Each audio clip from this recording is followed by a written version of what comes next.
This is another iRaw podcast. Dr. Siobhan O'Sullivan does like knowing animals.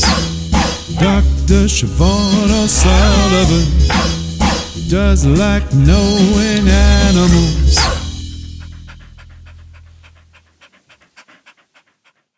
Hey people, welcome to Knowing Animals. Knowing Animals is a podcast where we speak to animal studies scholars about a piece of their work.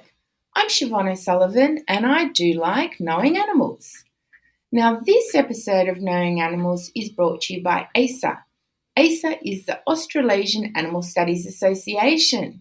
Really exciting things are happening over at ASA. Recently, I've just been busy assessing applications for our new awards, and we've got even more awards to follow in coming years. So if you're interested in animal studies, if you're interested in ideas, if you're interested in winning awards, if you're interested in seeing what a group of vibrant animal studies scholars are up to, I suggest you think about joining ASA, the Australasian Animal Studies Association. Membership is extremely reasonable at just $15 Australian per year for the unwaged. This episode is also brought to you by Animal Publics. Animal Publics is part of the University of Sydney Press, and Animal Publics is a specialist publication where they focus on animal studies, scholarship. They also have books that are a kind of real hybrid, kind of creative writing works as well. But the thing that unites the Animal Publics series is its focus on the non-human animal. So there are lots of really marvellous books over at Animal Publics. They're always looking for more books. So if you've got a lazy manuscript lying in the bottom drawer of your desk and you suddenly feel like it's time to send it off to a publisher, have a think about Animal Publics at University of Sydney Press. Okay, let's get down to business. Now, this is a really special episode for me this week because I'm joined by somebody who I did a fantastic internship with. We lived together and we researched together for kind of 6 weeks many years ago now, but it was a really important kind of intellectual, particularly animal studies intellectual time in my life. So this week we're joined by Assistant Professor Jenny Vermilya from the University of Colorado, Denver, and we're going to discuss her book, Identity, Gender and Tracking, The Reality of Boundaries for Veterinary Students. And that book was published by Purdue University Press. And I haven't written the year down, but I think it came out fairly recently. But luckily we've got Jenny with us and she's going to be able to tell us everything we need to know. Welcome to the podcast, Jenny. Hi, Siobhan. Thank you for having me. Book is coming out in January 2022, so it's still forthcoming. Oh, it's still forthcoming. So a couple more months. So this Sit really tight. is hot off the press for people. Yes. This will wet people's whistles and they'll be able to get online Exactly. and pre-order. Well, Jenny, can you start by telling us what led you to do this work? Yeah, so I just wanted to first echo the fellowship that you mentioned was so special to me as well, and I'm so happy to be here. And it was such an important part of this book. That was the beginning of when I was researching it, and what got me into sociology and human animal studies and studying veterinary medicine specifically was I was pursuing veterinary medicine myself in a prior life. I was an animal health student at a university that had a veterinary college affiliated with it. It was a program that kind of fast tracked you to the doctorate of veterinary medicine. And so I was really immersed in these biological, physiological courses on animals, and I'd always wanted to work with animals. And so that was the career path I thought I was going to go down. I stumbled upon sociology in that in my time at that university, and it led me to thinking about social definitions of animals and how do we even come to medically treat them in the ways that we do. And I just carried that question with me into leaving veterinary medicine, pursuing a doctorate in sociology, and that became my dissertation work. That became the early work of my career as an assistant professor. And lo and behold, this book came out of all of that. Wonderful. Yeah, Jenny, I mean, as we've both said now, we lived together for all those weeks and researched together and discussed our research at length. And, I still follow you on social media. And it's really interesting because to me, you're a very deep thinker and a very empathetic and kind of, you're somebody who really wants to make sense of the world around you. And for me, it very much speaks to a kind of a sociological predisposition, and to think that you were once training to be a vet is a kind Yes. of a difficult fit for me. So Right. I think you definitely found your place. So I think so. there's a lot in the book. It's very very long. It's lots of themes, very complicated themes. But I would like to start by breaking it down a little bit for the readers. Could you tell us a little bit about this kind of process of kind of streaming and sorting vet students into different types of students, or perhaps by way of different types of animals at different points in their training? Right. Yeah. So the book is really a focus on veterinary training, but specifically, I'm a symbolic interactionist in sociology. And so in symbolic interactionism, we're really interested in meaning making. How do we come to create categories? How do we attach meaning to those categories and organize our world?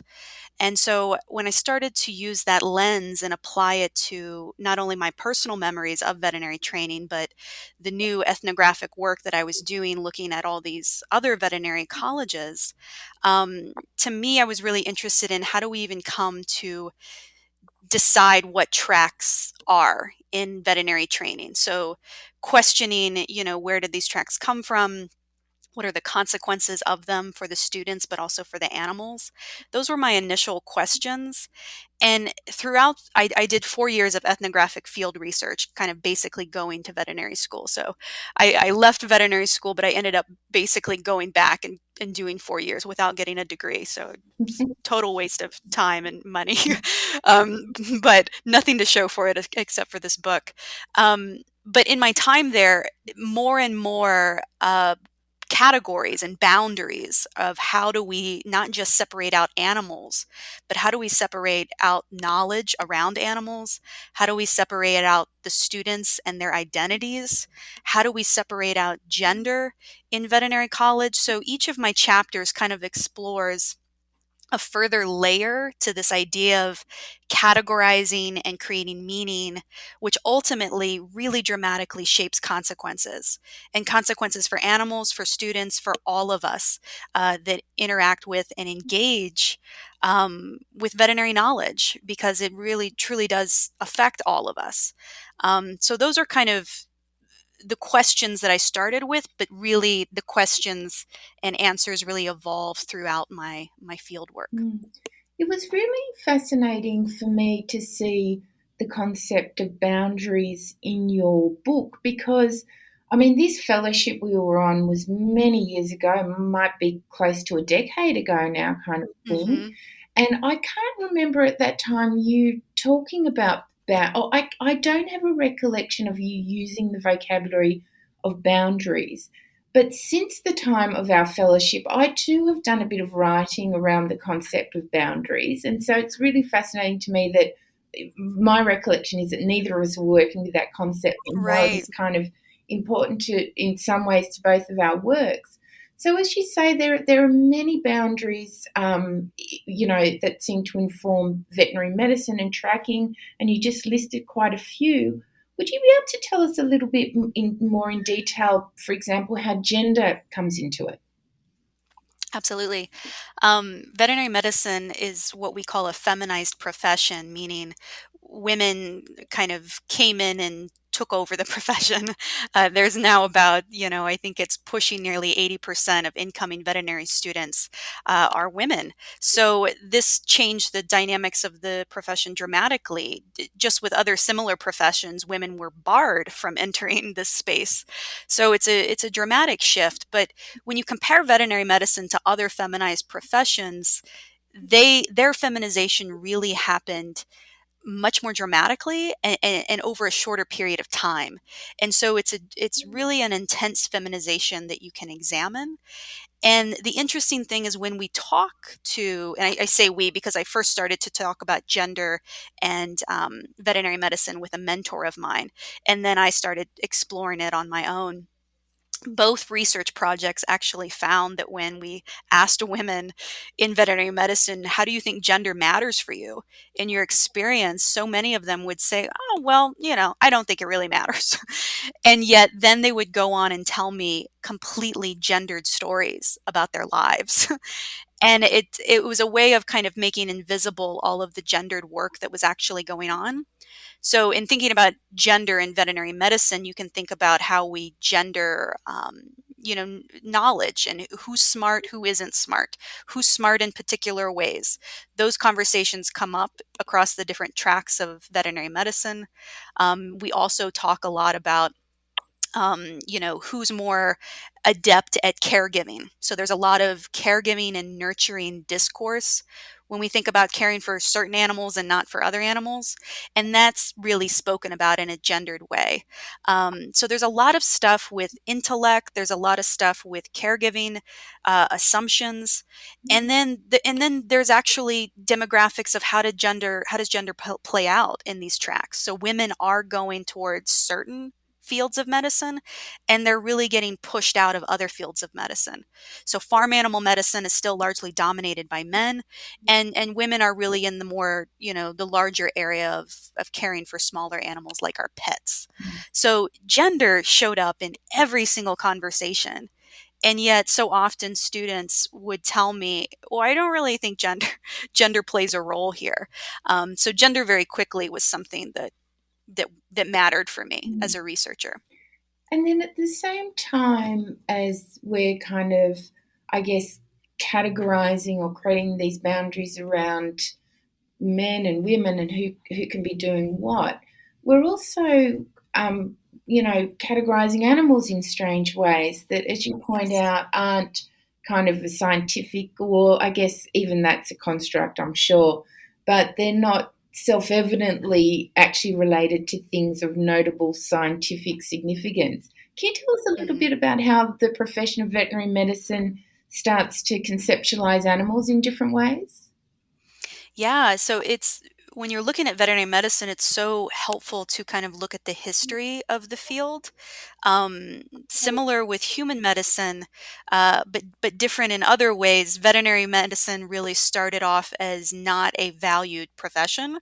It was not seen as these are valued scientists or doctors that we should listen to them and use their knowledge and expertise.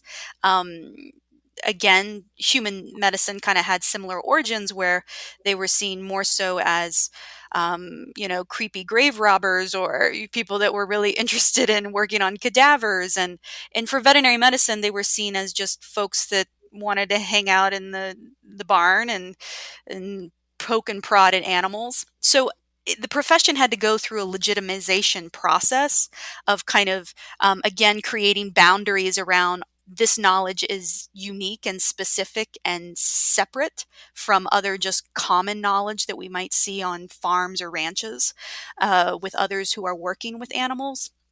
And so once the profession kind of went through that legitimization process of claiming professional space for itself, then it was really interesting to see those other boundaries play out of, okay, we cared a lot about horses in the beginning because they were so essential to the economy. And so horses really had a valued place, but that changed over time. So even just following the instance of horse slaughter in the United States and how we've slaughtered horses, we don't want to slaughter horses, we're slaughtering horses again. It's like a roller coaster of how do we think about these animals. So what happens to the animals themselves is very much so reflected in how has the profession evolved and which animals did we care about and think deserved medical attention at different moments in our history. And so the profession is evolving, the practitioners are evolving, and the definitions of these animals are evolving at the same time.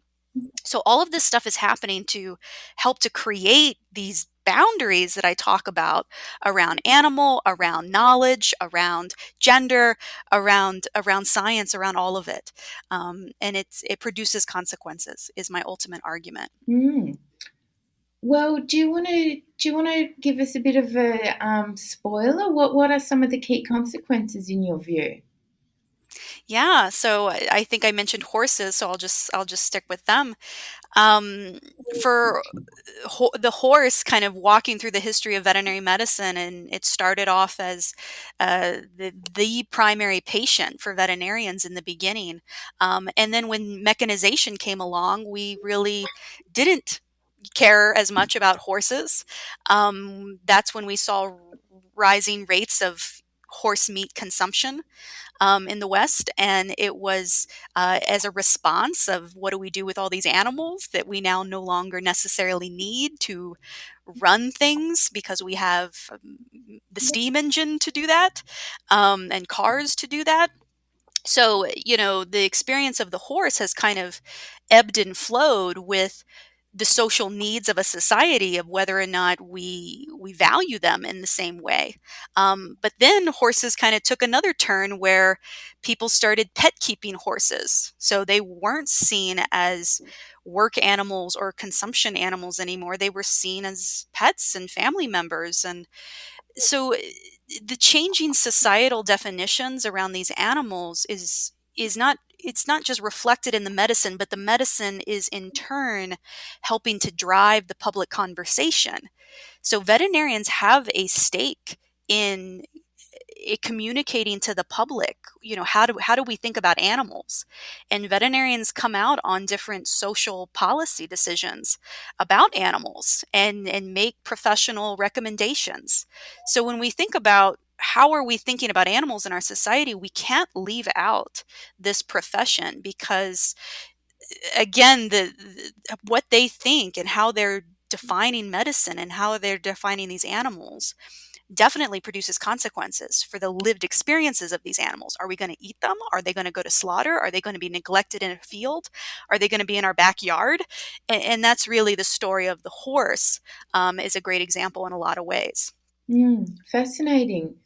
And for listeners, is there a kind of, I mean, your book is very high level, sociological, theoretical work, but it's also grounded in this very real and pressing, phenomenon of animal care and veterinary medicine. Are there any kind of key takeaways for people who, are engaging with vets? Should they be selective or curious, or what in practice might we do with the knowledge that you present us with in the book? Yeah, that's a great question. I do like to think it is a work of sociology, but I do like to think it has practical application because we all in some way or another are touched by animals in our lives. So yeah, I think the key takeaways just for your average listener, your average reader is maybe just even being aware that these boundaries exist.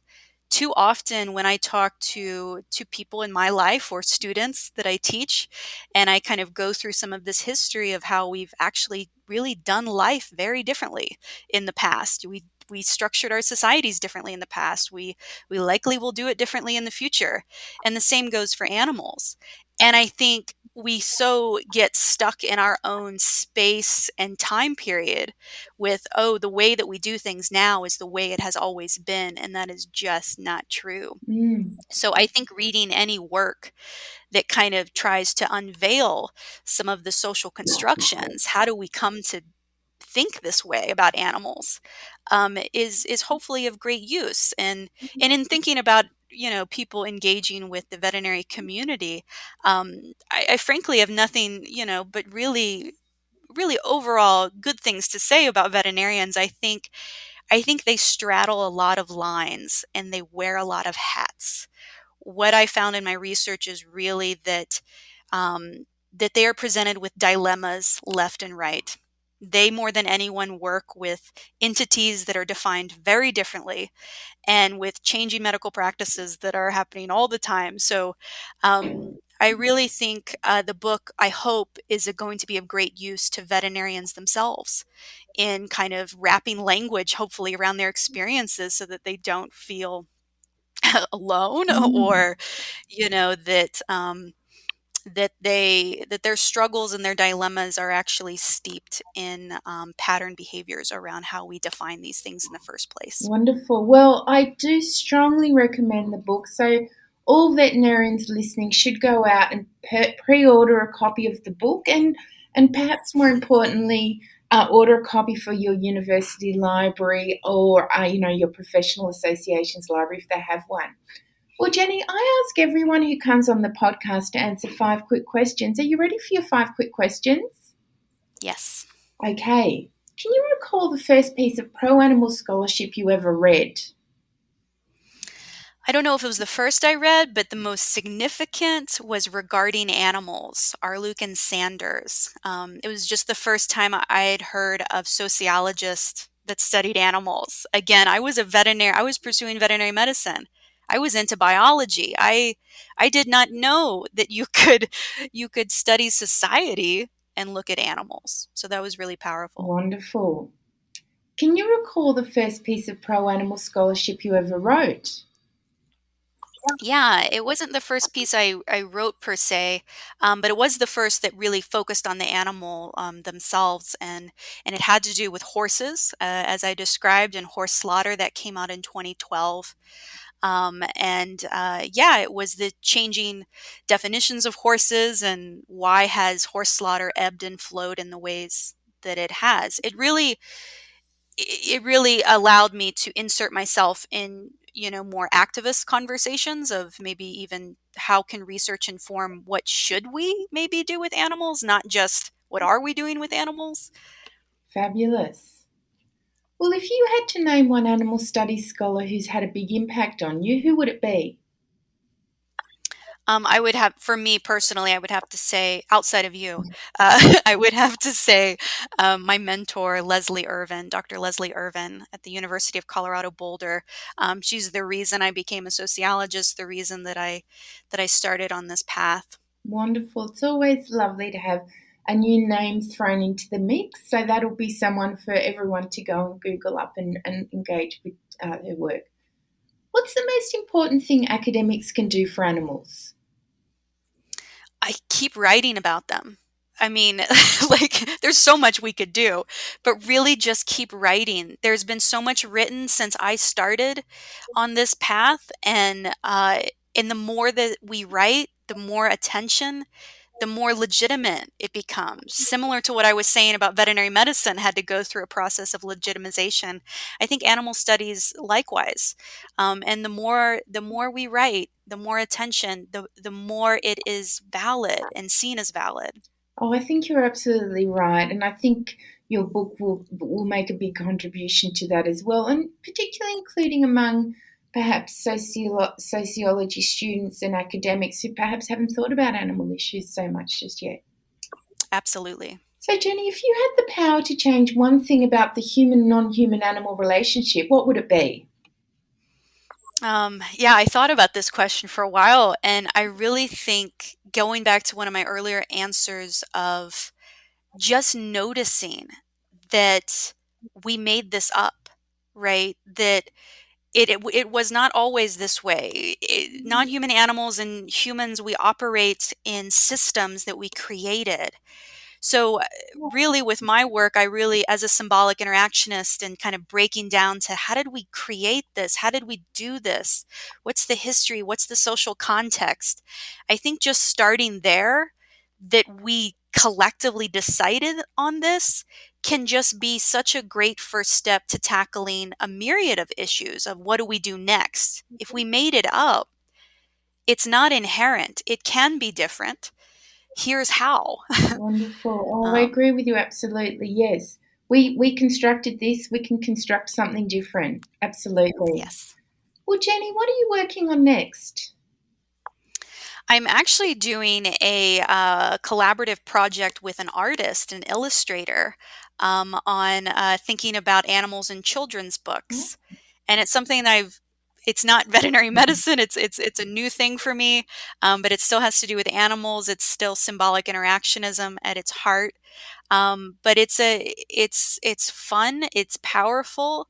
Um, so this artist has some new ideas about how to create art with animals in children's picture books, and I've kind of helped them do the research side of it of how can we maybe create a template for future illustrators on maybe challenging criticisms around anthropomorphism or the other kind of consequential things that can come from how we artistically depict animals.